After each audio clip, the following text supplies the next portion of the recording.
Let me not talk like a security expert, which I am not. Let me not say intelligence. Let me say situational analysis. Situational analysis. He talked about preemptive.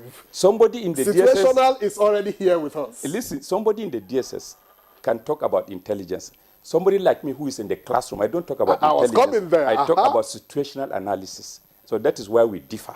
Just like you in the news, in the studio here, you interview. In the DSS Secretariat or police, they interrogate. But you all do the same thing, basically, getting information. So we all have our terms and tactics which we use. In communication training, we don't talk about intelligence for me. I talk about situation analysis, have a good understanding, whether you call it intelligence or you call it whatever, is a differentiator. It's just a matter of semantics. So now going back to our own situation. First of all, as a leader, you need to understand that communication is reversible. Once it goes, you cannot withdraw it, just like a bullet. If it goes, you cannot withdraw it. Which means you have to think, package, and get a credible fellow that can release the information. And you don't take people for granted. In your communication, you need to have a sense of empathy. Put yourself in the shoe of the receiver of that message.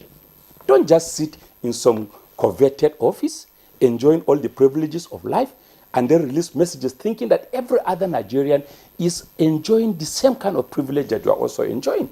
The other Nigerian may be at the lowest ebb of the societal ladder, experiencing all the difficulties and all the challenges, and will have nothing to lose. So you must have a sense of empathy in the process of designing and delivering your messages. Simple way of releasing your messages and your own nuances and non-verbal appearances can make a sense. Don't forget, in every communication act, verbal is just about 30%. 70% of it is non-verbal. They look at the kind of lifestyle you are living. They look at the way you spend money. They look at the other things that surround your own personality. And then here you are telling them about tightening their belts for your stomach to remain fat. But Professor, you have also mentioned the fact that the multiplicity of channels may be distractive. Yes. Not, but all the same, so understandability is a function of perception, and perception is the way people make sense. If, as I'm seeing you, you're looking beautifully dressed, looking fat, looking robust, looking happily in the context of today's Nigeria, and here you are telling me that I should continue to sacrifice permanently, and I could not see any light at the end of the tunnel. The tunnel continuously extends without any hope. Then, at the end of the day, your communication will not make sense and have impact on my system. So communication must go with empathy. Don't forget, even in propaganda, there is element of truthfulness.